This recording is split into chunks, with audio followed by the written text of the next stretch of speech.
இந்த பொண்ணை பார்க்கவே ரொம்ப பரிதாபமா இருக்கு. கால் வலிக்குதேன்னு சொல்லி கையை வச்சு தேய்ச்சிட்டே இருக்கா. ஆனா என்னதான் பாவமா இருந்தாலும் கரெக்டா ஒரு டாப் லெவல் பணக்கார வாரிசோட கண்ணிலயும் மாட்டிக்கிறா. ஒரே செகண்ட்ல பெரிய கோடீஸ்வரர் வீட்டுல மருமகளாவும் மாறிடுறா. ஆனா கடைசியில இவங்களுக்கு கிடைச்சதுவோ நரகமான வாழ்க்கை மட்டும்தான். உண்மையை சொல்ல போனா இந்த பொண்ணு கொரியாவோட ஒரு நேஷனல் லெவல் செம ஃபேமஸான நடிகையா இருக்கா. இவங்களோட அழகுக்கோ வேற லெவல் நடிப்புக்கோ மீடியா இவங்களை கொண்டாடி தித்துடுச்சு. அது மட்டும் இல்லாம பெரிய கோடீஸ்வர குடும்பத்தோட பசங்க எல்லாமே இவளை எப்படியாவது கல்யாணம் பண்ணிக்கணும்னு சொல்லி வெறி பிடிச்சிட்டு இருந்தாங்க. ஆனா நம்ம ஹீரோயின் மத்த நடிகை மாதிரி பணத்துக்காக அவங்க பின்னாடி போய் விழணுமா அப்படின்ற மாதிரி யோசிக்கிறா.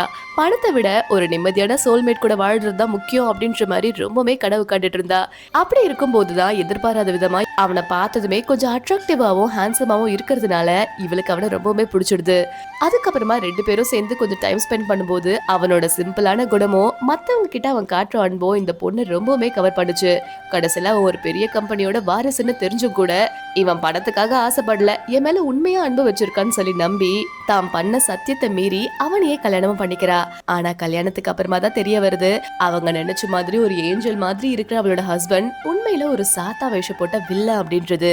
அவளோட அந்த பாசமும் கரிசனமும் குடும்பத்தோட சொத்துக்காகையும் அப்பாவோட அங்கீகாரத்தையும் வாங்கறதுக்கு தான் அவன் போட்ட நாடகம் அப்படின்றது தெரிய வருது.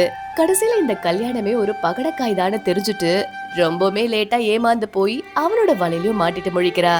வாழ்க்கையில சில சமயங்கள்ல அவசரப்பட்டு நாம எடுக்கிற சில முடிவுகள் சில சமயங்கள்ல நரகமான வாழ்க்கையை நமக்கு கிஃப்டா கொடுத்துரும்.